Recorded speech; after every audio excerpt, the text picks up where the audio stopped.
ಸರ ಸರ್ಕಾರ ತಕ್ಷಣ ಎಚ್ಚೆತ್ತು ಇದು ಮತ್ತು ರೈತರಿಗೂ ಸಮಸ್ಯೆ ಐತಿ.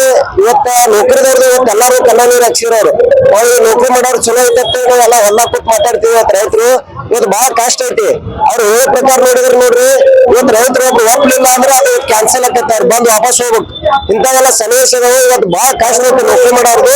ಅವ್ರ ಜೋಡಿ ರೈತರ ಸಮಸ್ಯೆ ಐತಿ. ಇವತ್ತು ಟಿವಿ ಮಾಧ್ಯಮದವ್ರ ಮುಖಾಂತರ ನೋಡ್ತಿರ್ಬೇಕು, ಹಳ್ಳಿಗಳಲ್ಲಿ ಅಂತಂದ್ರೆ ಕಾಲನ ವಾಪಿ ಮಾಡಿಕೊಡ್ಲಾರ್ಕ ಇವತ್ತು ಹೊಡೆದಾಡಿ ಕೊನೆ ಸುಲಿಗೆ ಆಗುತ್ತೆ. ಇಂಥವೆಲ್ಲ ಪ್ರೊಸೀಜರ್ ಏನಪ್ಪಾ ಅಂದ್ರೆ ಸರ್ಕಾರ ನಾವು ನೇರ ಹೊಣೆ ಹಾಕುತ್ತೆ.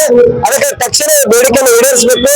ಬಂದವ್ರಿಗೆ ಏನೊಂದ ನಮ್ಮ ರಾಜ್ಯಾಧ್ಯಕ್ಷರಾದ ಚುನಾವಣಾ ಪೂಜಾರಿ ಶಶಿಕಾಂತ್ ಗುರೂಜಿ ಅವರು ಏನ್ ಹೇಳ್ಯಾರ, ಒಂದು ನ್ಯಾಯಯುತವಾದ ಏನು ಸರ್ಕಾರದ ಆದೇಶ ಐತಿ 59,000 ರೂಪಾಯಿಯನ್ನು ಪೇಮೆಂಟ್ ಅನ್ನು ನೇಮಕ ಮಾಡಿ ತಕ್ಷಣ ನಾಳೆ ಅವರಿಗೆ ವರದಿಯನ್ನು ಕೊಡ್ಬೇಕಂತೇಳಿ ಒಂದು ಮನೆ ಐತಿ.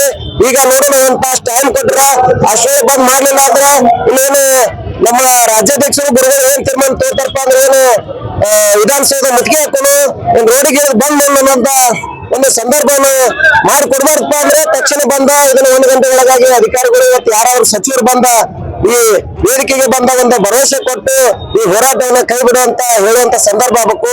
ಇಲ್ಲ ಅಂದ್ರೆ ನಾವೆಲ್ಲ ರೈತರು ಭದ್ರವಾಗಿದ್ದೇವೆ. ಇಲ್ಲಿ ಅಷ್ಟೇ ಬೆಂಗಳೂರಲ್ಲಿ ಅಷ್ಟೇ ಅಲ್ಲ ಸಾಹೇಬ್ರ, ನಮ್ಮ ಹಳ್ಳಿಗಳಲ್ಲಿ ಎಲ್ಲಾ ರಾಷ್ಟ್ರ ಹೆದ್ದಾರಿಗೆ ಇಳಿದು ಬಂದ್ ಮಾಡುವಂತ ಸಂದರ್ಭಕ್ಕೆ ಸರ್ಕಾರಕ್ಕೆ ನಮ್ಮ ಮಾಧ್ಯಮದವ್ರ ಮುಖಾಂತರ ಎಚ್ಚರಿಕೆಯನ್ನು ಕೊಡಾಕತ್ತೆ. ಸೋಮಗುರಾದಾರ್ ಕೋಲಾರ ತಾಲೂಕು ರೈತ ಸಂಘದ ಅಧ್ಯಕ್ಷರು.